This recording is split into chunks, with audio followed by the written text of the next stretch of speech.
আসসালামু আলাইকুম রহমতুল্লাহি ওয়া বারাকাতুহু। মক্কা মদিনাতে কোনো হিন্দু কেন যেতে পারে না? এই শতাব্দীর সবচেয়ে বেশি চর্চিত নিউজ যেটি সোশ্যাল মিডিয়াতে প্রত্যেক সময় ভাইরাল হয়ে থাকে সেটি হলো মক্কার কাবা ঘরের ভিতরে নাকি হিন্দুদের ভগবান শঙ্করকে বন্দি করে রেখে দেওয়া হয়েছে। আর লোকেদের এটি প্রশ্ন যে এমনটি না হয়ে থাকলে তাহলে কেন সেখানে মুসলমানদের এত ভিড় লেগে থাকে আর সেখানে কোনো হিন্দুকে দেখা যায় না কেন? শেষ পর্যন্ত এর পিছনে কোনো এমন তো সত্যতা লুকিয়ে রয়েছে যে কেন কোনো হিন্দুকে এখানে দেখার পর তাকে বাইরের দিকে রওনা করে দেওয়া হয়।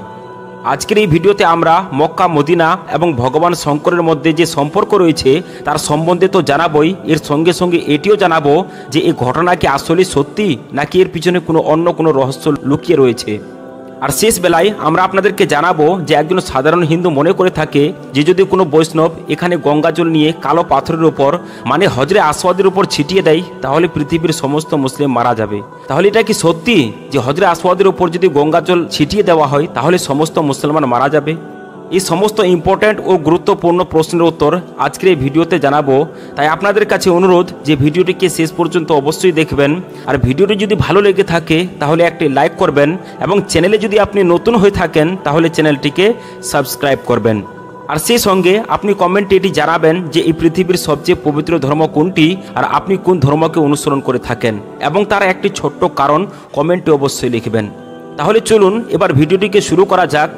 আপনি কখনো না কখনো এই নিউজকে অবশ্যই শুনে চলেছেন যে মুসলিমরা যে কাবাকে নিজেদের সবচেয়ে পবিত্র স্থান মনে করে থাকে তার ভিতরে শিবলিঙ্গ অবস্থিত আছে।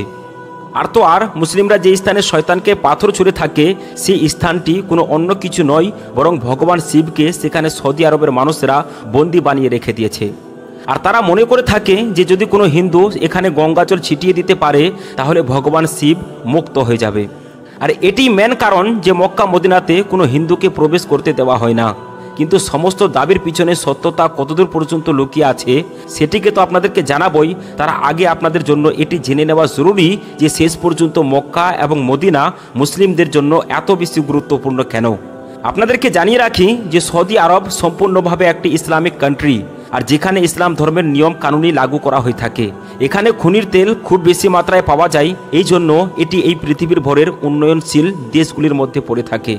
সৌদি আরবের রাজধানী রিয়াজ আর এখানকার কারেন্সি হলো রিয়াল। কিন্তু এই দেশের রাজধানী থেকেও বেশি প্রসিদ্ধ হলো এই দেশের দুটো শহর, একটি হলো মক্কা আর তৃতীয়টি হলো মদিনা। আর এই দুইটি শহর শুধুমাত্র সৌদি আরব বসবাসকারী মুসলমানদের জন্যই নয় বরং এই পৃথিবীতে যতগুলো মুসলমান আছে তাদের সবারই জন্য বিশেষ গুরুত্বপূর্ণ মক্কা এবং মদিনা। আর তার সবচেয়ে কারণ হলো এই যে এখানে প্রত্যেক বছর লক্ষ লক্ষ মুসলিমরা হজ করতে আসেন। এটি মুসলিমদের জন্য পবিত্র ও তীর্থস্থলের মতোই। যেমন হিন্দুরা মনে করে থাকে যে যদি তারা 4টি ধামের যাত্রা করে নিতে পারে তাহলে তাদের জীবনের সমস্ত দুঃখ কষ্ট এবং পাপ মোচন হয়ে যাবে, ঠিক এমনইভাবে ইসলাম ধর্মে এটি মনে করা হয়ে থাকে যে মক্কা মদিনার মতো পবিত্র জায়গাকে দর্শন করার পর মানুষ আল্লাহ তাবারক ওয়া তাআলার নেক বান্দাদের মধ্যে যুক্ত হয়ে যায়। আর এই জন্য প্রত্যেক মুসলিমের এটি ইচ্ছা থেকে থাকে যে তারা যেন মরার আগে একবার অবশ্যই হজের যাত্রাতে যেতে পারেন। আর এর সঙ্গে এটি সেই সমস্ত মুসলমানদের উপর ফরজ করে দেওয়া হয়েছে যারা এখানে যাওয়ার মতো সামর্থ্য রেখে থাকে তারা যেন জীবনে একবার অবশ্যই যায়। এবার যদি আপনি ভাবেন যে এই স্থানটির মর্যাদা কেমন তাহলে এর অনুমান আপনি এই কথা থেকে করতে পারেন যে মুসলিম সেখানে এই পৃথিবীর যে কোনো কোণাতে থাকেন না কেন আর যে কোনো জায়গাতে নামাজ পড়েন না কেন তারা সবসময় কাবার দিকে মুখ করে নামাজ পড়ে থাকেন। যেমন বাংলাদেশ, পাকিস্তান এবং ভারতের মুসলিমরা পশ্চিম দিকে মুখ করে নামাজ পড়ে থাকেন, কেননা কাবা ঘর এই দেশগুলির পশ্চিমে উপস্থিত রয়েছে। আর এর সঙ্গে সঙ্গে কিছু মুসলিম এমনটিও মনে করে থাকে যে পশ্চিম দিকে মুখ করে নাকি মিথ্যা কথা বলাও চলে না, কিন্তু এটি সঠিক নয়। মিথ্যা কথা বলা সবসময় খারাপ কাজ এবং মিথ্যা কথা বলা গুনাহে কাবিরা। এবার মানুষ যখন হজের যাত্রার জন্য গিয়ে থাকেন তখন তারা কাবার চারিদিকে চক্কর লাগিয়ে থাকেন আর এটিকে তাওয়াফ বলা হয়। এটিও হজের সবচেয়ে প্রধান অংশ। আর এর সঙ্গে সঙ্গে মুসলিমরা মদিনাতেও জিয়ারত করার জন্য গিয়ে থাকেন। আপনাদেরকে জানিয়ে রাখি যে মদিনার সেই স্থান যেখানে হযরত মুহাম্মদ সাল্লাল্লাহু তাআলা আলাইহি ওয়াসাল্লামের কবর মোবারক অবস্থিত আছে। হযরত মুহাম্মদ সাল্লাল্লাহু তাআলা আলাইহি ওয়াসাল্লামের জন্ম তো মক্কাতেই হয়েছিল, কিন্তু যখন মক্কার মুশরিকরা হযরত মুহাম্মদ সাল্লাল্লাহু তাআলা আলাইহি ওয়াসাল্লাম এবং নতুন মুসলমানদের উপর অত্যাচার করতে শুরু করে দিয়েছিল তখন হযরত মুহাম্মদ সাল্লাল্লাহু তাআলা আলাইহি ওয়াসাল্লাম মক্কা থেকে হিজরত করে মদিনাতে আশ্রয় নিয়েছিলেন এবং সেই মদিনাতেই আপনাকে দাফন করা হয়েছিল। এবার মক্কা মদিনার সম্বন্ধে তো আপনারা অনেকেই জেনে গেলেন, কিন্তু সেই সমস্ত ছবিগুলোর সত্যতা জানাও আপনাদের জন্য ভীষণই জরুরি, যেগুলো আজকের বর্তমান সময়ে সোশ্যাল মিডিয়াতে ভীষণই ভাইরাল হয়ে থাকে। এতদূর পর্যন্ত যে কয়েক বছর ধরে মানুষজন এটিকে বিশ্বাস করতেও শুরু করে দিয়েছে। তো আপনাদেরকে জানিয়ে রাখি যে সোশ্যাল মিডিয়াতে ভাইরাল হয়ে থাকা এই তথ্যগুলো শুধুমাত্র অন্ধবিশ্বাস ছাড়া আর অন্য কিছু নয়। যদি আপনি সত্যিকারের হিন্দু হয়ে থাকেন, তাহলে একজন সত্যিকারের হিন্দু এটি মনে করে থাকবে যে যদি ভগবান শিবের তৃতীয় চোখ খুলে যায়, তাহলে এই পৃথিবীতে প্রলয় নেমে আসবে, মানে ধ্বংস নেমে আসবে। এবার আপনি এই কথার উপর কিভাবে বিশ্বাস করতে পারেন যে কোনো কেউ ভগবান শিবকে বন্দি করে রাখবে? আর যেহেতু ইসলাম ধর্মে মূর্তি পুজোর কোনো গুরুত্ব নেই, তাহলে কেন ইসলাম ধর্মের অনুসারীরা ভগবান শিবকে মক্কার ভিতরে বন্দি করে রাখবে? কিছু কিছু মানুষ আবার এটিও বলে থাকে যে মক্কাতে খুব সাধারণ মানুষরা ভগবান শিবকে বন্দি করে রেখে দিয়েছে। তো এটা তো সেরকম হয়ে গেল না যে রাহু সূর্যকে গিলে খেয়ে নিয়েছে, সেই জন্যই সূর্যগ্রহণ হয়ে থাকে, আর সেটিকে আপনি মেনে নিয়েছেন কেননা বুজুর্গ ব্যক্তিরা এটি বলেছেন, তাহলে সেটি অবশ্যই সম্ভব হবে। এখন বর্তমান সময়ে একজন বুদ্ধিমানের মস্তিষ্কে এই কথার চিন্তা ভাবনা করাও তো প্রয়োজন যে একজন ভগবান, মানে যাকে শক্তিশালী ধ্বংসের দেবতা মনে করা হয়, তাকে মানুষ কিভাবে বন্দি করতে পারে? আর যদি আপনি এটি বিশ্বাস করেন, তাহলে অন্য ধর্মের মানুষেরা হিন্দু ধর্মকে নিয়ে হাসি মজা করতে শুরু করে দেবে আর বলবে যে ভগবানকেও নাকি বন্দি করা যায়। তাহলে সেই কিসের ভগবান যাকে মানুষের শক্তি বন্দি করে রাখতে পারে? কিন্তু হ্যাঁ, যারা শিক্ষিত হিন্দু আছেন তারা অবশ্যই এটি মেনে থাকেন না যে কাবার ভিতরে শিবকে বন্দি করে রাখা হয়েছে, কিন্তু তারা এটি ভেবে থাকে যে মক্কার কাবা ঘরের ভিতরে একটি শিবলিঙ্গ রাখা আছে। তো আপনাদেরকে এর উপরেও জানিয়ে রাখি যে এমনটি একেবারে নয়। আসলে যখন মুসলমানরা হজ যাত্রার জন্য সেখানে গিয়ে থাকেন, তখন কাবা ঘরের কাছে অবস্থিত একটি ইমারত শয়তানকে পাথর মারার রিওয়াজের সঙ্গে সঙ্গে হজ যাত্রা সম্পূর্ণ করা হয়। যদিও শয়তানকে পাথর মারার এই আয়োজন সম্পূর্ণ 3 দিনের হয়ে থাকে, কিন্তু ঈদুল আজহা মানে কুরবানির ঈদের দিন শুরু হওয়ার জন্য সমস্ত হজ যাত্রীরা এই দিনই শয়তানকে পাথর মারার যে রীতি সেটিকে সম্পূর্ণ করে নেন। হজে আসা মানুষেরা এখানে উপস্থিত হয়ে এই 3টি বরাবর খাম্বার মতো জিনিসকে লক্ষ্য করে এর দিকে পাথর ছুঁড়ে থাকেন, কেননা মুসলিমরা মনে করে থাকেন যে এটি শয়তানের চিহ্ন, আর এই রীতিকে পালন করার সঙ্গে সঙ্গে হজ সম্পূর্ণ হয়। এবার যারা বেশি জ্ঞান রেখে থাকেন সেই সমস্ত হিন্দুরা এটি মনে করে থাকে যে এই 3টি খাম্বা হলো শিবলিঙ্গ, আর এই 3টি খাম্বার নিচে শিবলিঙ্গ স্থাপনা করে তার উপরে এই ইমারতগুলোকে বানানো হয়েছে। তো এমনটি একদমই সঠিক নয়, বরং সেখানে এর সত্যতা কিছু অন্যরকম জুড়ে আছে। আর সেটি হলো এই যে যখন আল্লাহ তাবারাক ওয়া তাআলা হযরত ইব্রাহিম আলাইহিস সালামের কাছে তার সবচেয়ে প্রিয় জিনিসকে চাইলেন, তখন হযরত ইব্রাহিম আলাইহিস সালামের জন্য তার সবচেয়ে প্রিয় জিনিস নিজের একমাত্র সন্তান ছাড়া আর কি হতে পারে, কেননা তার এই সন্তানটি অনেক বৃদ্ধ বয়সে হয়েছিল। রেওয়ায়েতে বর্ণিত আছে যে আল্লাহ তাবারাক ওয়া তাআলা হযরত ইব্রাহিম আলাইহিস সালামকে 80 বছর বয়সে পুত্র হযরত ইসমাইল আলাইহিস সালামকে দিয়েছিলেন, এবং সেও প্রথম স্ত্রীর পক্ষ থেকে নয় বরং দ্বিতীয় স্ত্রীর পক্ষ থেকে হয়েছিল। আর এই জন্য ইসমাইলকে হযরত ইব্রাহিম আলাইহিস সালাম খুবই ভালোবাসতেন।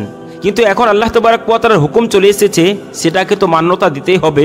আর এই জন্যই হযরত ইব্রাহিম আলাইহিস সালাম নিজের পুত্রের কুরবানি দেওয়ার জন্য মনস্থির করে নিলেন।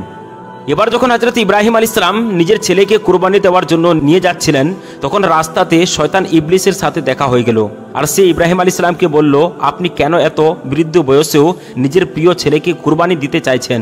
এখন তো আপনার পুত্র হওয়া খুবই মুশকিল, আবার তার উপরে এই ছেলেটি অনেক বছর পর মানে বৃদ্ধ বয়সে জন্ম নিয়েছে।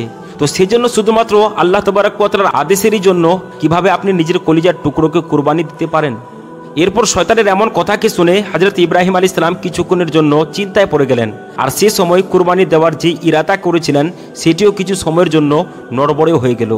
কিন্তু তখনই তিনি আবারও চিন্তা করলেন, না, আমি ভুল করতে যাচ্ছি।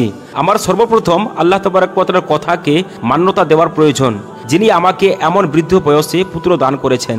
সেজন্য হযরত ইব্রাহিম আলাইহিস সালাম কুরবানি দেওয়ার জন্য চলে গেলেন। এমন সময় হযরত ইব্রাহিম আলাইহিস সালাম ভাবলেন যে কুরবানি দেওয়ার সময় যেন আমার প্রিয় পুত্রের মুখের দিকে তাকিয়ে আমার মায়া না চলে আসে। আর এটি কারণ ছিল যে তিনি কুরবানি দেওয়ার সময় নিজের চোখে কাপড় বেঁধে নিয়েছিলেন। কিন্তু সেখানে আল্লাহ তাবারাক ওয়া তাআলা কেমনভাবে নিজের প্রিয় দোস্তের সঙ্গে খারাপ কিছু করতে পারেন?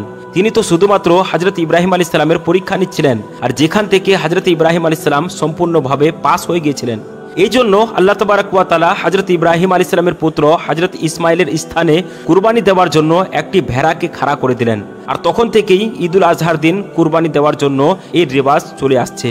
কুরবানি দেওয়ার মানে শুধুমাত্র মাংস খাবার নয়, বরং নিজের মনের ভিতরে যে পাপ এবং নোংরা জমে আছে সেগুলিকেও তার সঙ্গে সঙ্গে হত্যা করে ফেলা। এটির নাম হচ্ছে কুরবানি।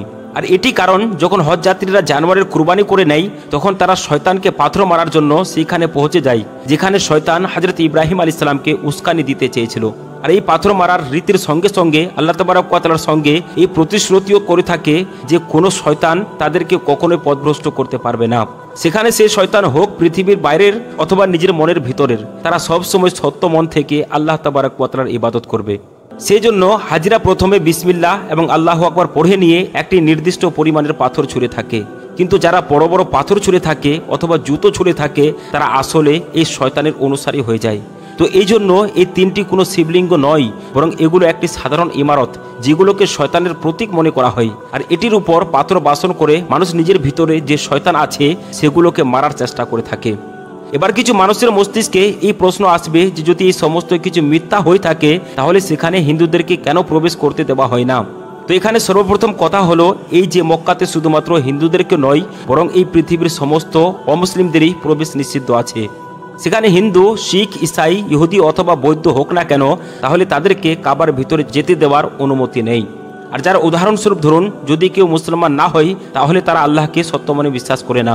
আর যারা সত্য মন থেকে আল্লাহ তাবারক ওয়া তাআলাকে বিশ্বাস করে না তাহলে তারা কাবার ভিতরে মানে যেটিকে আল্লাহ তাবারক ওয়া তাআলার ঘর মনে করা হয় সেখানে প্রবেশ করেই বা কি করবে। এখানে শুধুমাত্র সেই মানুষদেরকে আসার অনুমতি দেওয়া হয়েছে যারা একেবারে সত্য এবং পবিত্র মন থেকে আল্লাহ তাবারক ওয়া তাআলার উপর বিশ্বাস রেখে থাকেন। এবার আপনি এটিকে কিছুটা এমনভাবে চিন্তা করে দেখুন, একটি আপনার ঘর আছে কিন্তু সেটিকে কেউ একজন সম্মান করছে না, তাহলে কি আপনি তাকে আপনার ঘরে আসার জন্য অনুমতি দিবেন? কখনোই দেবেন না। আর এটি তো হলো আপনার মানুষ্য নিয়ম কানুন, কিন্তু সেটি তো আল্লাহ তাবারক ওয়া তাআলার নিয়ম। সেজন্য আপনি চাইবেন যে কেউ আপনার ঘরে আসুক না কেন সেই জন্য সর্বপ্রথম আপনার সম্মান করে। আর ঠিক এমনটি এখনকার মানুষরা চেয়ে থাকেন, মানে যারা কাবার ভিতরে আসতে চান তারা যেন আল্লাহ তাবারক ওয়া তাআলাকে সত্য মন থেকে বিশ্বাস করে। তার হৃদয়ে সর্বপ্রথম আল্লাহ তাবারক ওয়া তাআলা থাকতে হবে, তারপর বাকি সমস্ত কিছু।